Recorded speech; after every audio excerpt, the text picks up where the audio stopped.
Break के बाद एक बार फिर से आपका स्वागत है। हम हमारे आकाशिक रिकॉर्ड्स के इंटरमीडिएट कोर्स के डे 1 के थर्ड सेशन में अब आ चुके हैं। पहले 2 सेशंस में हमने बहुत ही डिटेल में जाना कि हम किस तरह से अपने आकाशिक रिकॉर्ड्स की जर्नी को और आगे बढ़ाएंगे, किस तरह से जटिल प्रश्नों को पूछने की कला को हम विकसित करेंगे। ये सभी बातें हमने अभी तक कर ली हैं। अब इस तीसरे सेशन में हम बहुत ही इम्पॉर्टेंट टॉपिक को डिस्कस करेंगे। ये टॉपिक है आकाशिक क्षेत्र में जाकर के हमारी जो दीर्घकालिक जानकारी है उनका पता लगा करके हम वापस आएंगे। तो सबसे पहले समझते हैं कि आकाशिक क्षेत्र क्या है। इसको बोलेंगे कि आकाशिक फील्ड क्या है। ये एक ऐसा दिव्य भंडार है जहां आत्मा के सभी जन्मों के, सभी कर्मों के और उनके प्रभावों की एक विस्तृत जानकारी वहां पर आपको संग्रहित हुई मिलती है। इसको अगर समझने की कोशिश करें, एक ऐसी लाइब्रेरी जहां पर जितनी भी बुक्स रखी हैं वो आपकी ही आत्मा के जितने भी जन्म उसने लिए, जितने भी देह उसने अभी तक लिए हैं, उसकी सारे रिकॉर्ड्स वहां पर अवेलेबल हैं। और कई रिकॉर्ड्स ऐसे भी हैं जहां फ्यूचर में क्या होने वाला है उनकी छाप भी वहां पर अवेलेबल रहती है। तो जब भी आप आकाशिक क्षेत्र में जा रहे हैं आप उन रिकॉर्ड्स को एक्सेस कर पा रहे हैं। अब हमने कहा कि आकाशिक क्षेत्र में जाना है और दीर्घकालिक जानकारी को लेकर के आना है। दीर्घकालिक जानकारी यानी कि जो भी लॉन्ग टर्म इंफॉर्मेशन है, जो काफी समय से इंफॉर्मेशन दबी हुई है, उसको लेकर के अब हम आएंगे। तो इसका तात्पर्य है उन गहन पहलुओं से जो आत्मा की यात्रा, उसके कर्म और भविष्य के संभावित रास्तों से संबंधित है। इस जानकारी का पता लगाने के लिए आंतरिक शांति, स्पष्ट इरादा और सटीक तकनीकों की आवश्यकता होती है। बहुत ज़्यादा जरूरी है कि आप खुद के अंदर से ही पहले शांत हों, आपका इरादा स्पष्ट हो और जो भी टेक्निक्स हैं वो बहुत ज़्यादा सटीक हो, तभी जाकर के आप एक दीर्घकालिक इन्फॉर्मेशन, एक लॉन्ग टर्म इन्फॉर्मेशन को लेकर के आ सकते हैं। अब हम जानें कि दीर्घकालिक जानकारी का महत्व क्या है। सबसे पहले हम आत्मा के विकास को समझने की कोशिश करते हैं। ये जानकारी आत्मा की जो वर्तमान स्थिति है उसको उसके पिछले और भविष्य के संदर्भ में समझने में मदद करती है।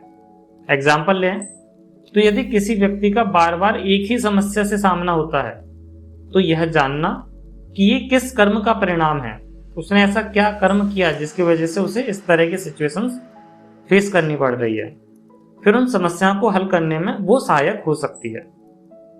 आत्मा के पाठों को पहचानना, ये आत्मा को एग्जैक्टली सीखना क्या है, आत्मा किन जीवन पाठों को सीख रही है, यह दीर्घकालिक जानकारी से स्पष्ट हो सकता है। एग्जाम्पल देखें तो किसी व्यक्ति को बार बार रिश्तों में समस्याएं होती हैं, तो ये जानने के लिए कि उसकी आत्मा के धैर्य या क्षमा का पाठ है, हमको एक समाधान मिल सकता है। या फिर भविष्य के निर्णयों को निर्देशित करने के लिए ये जानकारी आपके जो भविष्य के कार्य हैं उनको आत्मा के उद्देश्य के अनुरूप बनाती है।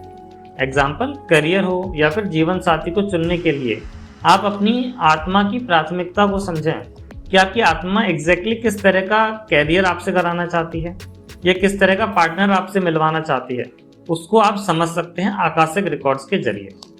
अब इस दीर्घकालिक जानकारी तक पहुंचने की क्या प्रोसेस रहेगा, क्या प्रक्रिया रहेगी, इसको देखते हैं। हम हर बार स्टार्टिंग से, जब से हमने सेशन 1 स्टार्ट किया है, हम कह रहे हैं कि आपको इंटेंट क्लियर रखना है, आपको क्वेश्चन क्लियर पूछना है और सही प्रश्न पूछना है। फिर से वही चीज हम दोहराएंगे, ऊर्जा और इरादे को केंद्रित करें। ध्यान और प्रार्थना के माध्यम से अपनी ऊर्जा को स्थिर करें और केंद्रित करें। इसके बाद अपनी आत्मा की उच्चतम भलाई के लिए जानकारी प्राप्त करने का इरादा रखें और एक प्रेरक वाक्य बोलें। एक मोटिवेशनल सेंटेंस आप बोल सकते हैं, जैसे मैं अपनी आत्मा की यात्रा से जुड़ी दीर्घकालिक जानकारी प्राप्त करने के लिए तैयार हूं, जिससे कि अब आप एक अफर्मेशन ले पा रहे हैं कि आप रेडी हैं उस इंफॉर्मेशन को रिसीव करने के लिए। इसके बाद एक सही प्रश्न तैयार करें। दीर्घकालिक जानकारी से जुड़े कुछ विशिष्ट प्रश्न आप पूछ सकते हैं। उदाहरण, आप पूछ सकते हैं कि मेरे जीवन का सबसे महत्वपूर्ण आत्मिक उद्देश्य क्या है, या फिर मेरे करियर मेरी आत्मा की प्रगति को कैसे प्रभावित कर सकता है। ये प्रश्न आप पूछ सकते हैं। अब आकाशिक रिकॉर्ड्स को खोलने के लिए आप ध्यान करेंगे। आकाशिक क्षेत्र में प्रवेश करने के लिए पहले शांत और स्थिर मन की स्थिति में जाएं। फिर एक सफेद प्रकाश की कल्पना करें जो आपको आकाशिक रिकॉर्ड्स तक पहुंचाता है। आप कभी सफेद प्रकाश की कर सकते हैं, कभी सुनहरे प्रकाश की कर सकते हैं। फिर संकेतों और संदेशों को समझें, उनको पहचानें। ध्यान के दौरान आपको कुछ छवियां दिख सकती हैं, कुछ भावनाएं हो सकती हैं, या फिर कुछ प्रतीक, कुछ सिंबल्स हो सकते हैं जो कि दीर्घकालिक जानकारी का कोई सोर्स हो सकते हैं, कोई स्रोत हो सकते हैं। जो भी संकेत मिलें उससे लिखें। लिखना बहुत ज़्यादा जरूरी है, जर्नलिंग करना बहुत ज़्यादा इम्पॉर्टेंट है। अब दीर्घकालिक जानकारी के लिए आप एक ध्यान की प्रक्रिया किस तरह कर सकते हैं वो समझते हैं। और जब हमारा ये डे 1 के तीनों सेशन खत्म होंगे, फिर हम एक बहुत ही डिटेल्ड और गाइडेड मेडिटेशन को भी करेंगे। तो पहले स्टेप आप क्या करेंगे, आप प्रारंभिक कुछ तैयारियां करेंगे।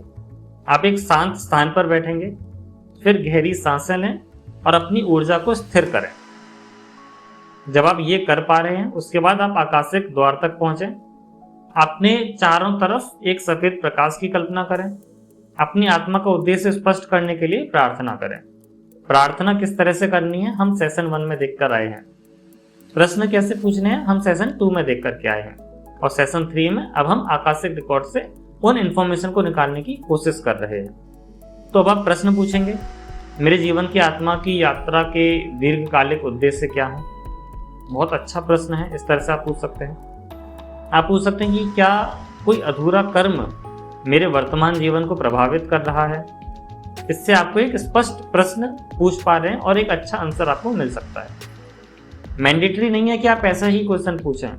आपने अभी तक जो प्रश्न बनाने की कला सीखी है उसके थ्रू आप क्वेश्चंस पूछ सकते हैं। संकेत प्राप्त करें, जो भी दृश्य हो, रंग हो, आवाज हो, कोई भावनाएं हो, जो भी प्राप्त हो उसे ध्यानपूर्वक ग्रहण करें, उसे एक्सेप्ट करें। ये जानकारी दीर्घकालिक कर्म और आत्मा की यात्रा को स्पष्ट कर सकती है। इसके बाद जब आपका ये पूरा प्रोसेस खत्म हो जाए तो रिकॉर्ड्स को धन्यवाद दें और ध्यान से बाहर निकलकर अपने अनुभवों को डायरी में लिखें। अब दीर्घकालिक जानकारी के संकेत क्या हो सकते हैं और उसको आप किस तरह से एनालाइज कर सकते हैं ये समझते हैं। हालांकि हम हमारे जो बेसिक कोर्स है उसमें भी इस चीज को लेकर के बात कर चुके हैं। अब थोड़ा सा और इन डेप्थ उसको समझने की कोशिश करते हैं, क्योंकि आपको अभी तक बहुत सारे अनुभव हो चुके होंगे, बहुत सारे एक्सपीरियंसेस आपको हो चुके होंगे। अब उनको थोड़ा सा और एनालाइज करने की कोशिश करते हैं। और जब आपको भी ऐसा कोई एक्सपीरियंस हो जिसे आप खुद से एनालाइज नहीं कर पा रहे हैं, आप मुझे व्हाट्सएप कर दीजिए या फिर आप कमेंट में करके बताइएगा, तो हम वहां पर भी आपको आंसर दे सकते हैं। अब दीर्घकालिक जानकारी के संकेत और उनकी व्याख्याओं को देखते हैं। सबसे पहले संकेत आपको किस तरह से मिल सकते हैं। लेट्स से आपको कुछ प्रतीकात्मक छवियां मिलती हैं, जैसे कि कोई पेड़ आपको दिखता है तो यह आत्मा के विकास और स्थिरता का प्रतीक हो सकता है। आपको कई बार संख्याएं दिख सकती हैं, लेट्स से नंबर्स दिख सकते हैं, 5, 6, 7, 8, कोई भी नंबर। तो बार बार दिखने वाली जो संख्या है ये आत्मा के लिए एक महत्वपूर्ण संदेश हो सकती है, आप उनको समझें। फिर कुछ भावनाएं हो सकती हैं, कुछ एनर्जीज हो सकती हैं, कुछ इमोशंस हो सकते हैं। यदि ध्यान में शांति और गर्मजोशी महसूस होती है तो यह सही रास्ते की पुष्टि हो सकती है। ये कंफर्मेशन हो सकता है that you are on the right track. अब इन व्याख्याओं के आप कुछ उदाहरण देख लीजिए। जो हमने ये एनालिसिस किया है इसको कुछ एग्जाम्पल से समझने की कोशिश करते हैं। यदि आप ध्यान में एक नदी देखते हैं, ध्यान कर रहे हैं, कोई एक नदी दिख रही है, आप उस नदी में डूब नहीं रहे हैं, आप साइड में खड़े हुए हैं और नदी को बहते हुए देख रहे हैं, तो ये जीवन की बहती हुई प्रकृति या फिर एक अनुकूलनशीलता का संकेत दे सकता है। एक पर्वत देखने का मतलब आत्मा का चुनौतीपूर्ण लेकिन स्थिर यात्रा का मार्ग हो सकता है। आप कुछ एग्जाम्पल्स देखते हैं। आपने मान लीजिए क्वेश्चन किया कि क्या मेरे पिछले जन्म के कर्म मेरी वर्तमान आर्थिक स्थिति को प्रभावित कर रहे हैं। तो और इसमें आप ध्यान के दौरान देखते हैं कि आप पहले एक राजा थे जिसने अपने राज्य के धन का सही उपयोग नहीं किया। अब आप इससे क्या एनालाइज कर सकते हैं कि आपकी सोल को क्या सीखना है। उसको आर्थिक अनुशासन सीखना है, उसको फाइनेंशियल डिसिप्लिन सीखना है, पैसे को किस तरह से मैनेज किया जाए उसको ये सीखना है। तो ये लेसन सीखना आपकी आत्मा के लिए बहुत ज़्यादा इंपॉर्टेंट है, आपकी सोल के लिए बहुत ज़्यादा इंपॉर्टेंट है। अब ऐसे ही आप आत्मा के उद्देश्य से रिलेटेड कोई प्रश्न पूछते हैं, मान लीजिए इस जन्म में मेरी आत्मा का सबसे बड़ा उद्देश्य क्या है, और आप देखते हैं कि ध्यान में आपके आसपास बहुत सारा प्रकाश है, बहुत सारी रोशनी है और कई सारे बच्चों की आपको छवियां मिल रही हैं। आप इसको क्या लेंगे कि आपकी जो आत्मा का उद्देश्य है वो दूसरों को शिक्षित करना है और प्रकाश फैलाना है। इस तरह से आप इन एग्जाम्पल्स को समझें, आपको जो एक्सपीरियंसेस हो रहे हैं उसको लिखें और उसको समझने की कोशिश करें, वो आपको बहुत ज़्यादा हेल्प करेगा। अब ये जो आपको इन्फॉर्मेशन मिल रही है उसको आप यूज़ कैसे करेंगे वो भी बहुत ज़्यादा इंपॉर्टेंट है। सबसे पहले आप कर्मों में सुधार कर सकते हैं।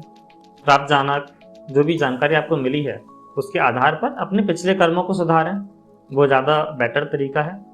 आप जीवन के निर्णय ले सकते हैं, दीर्घकालिक जानकारी को अपने निर्णयों में शामिल करें, वो भी बहुत अच्छा स्टेप हो सकता है। और आत्मिक संतुलन, जो आत्मा का संतुलन है वो भी आप कर सकते हैं।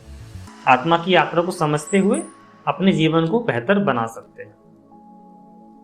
अब अगर आप देखें कि आकाशिक क्षेत्र में जो ये दीर्घकालिक जानकारी है ये आत्मा के विकास और जीवन को सार्थक बनाने में बहुत ही अद्भुत मार्गदर्शन प्रदान करती है।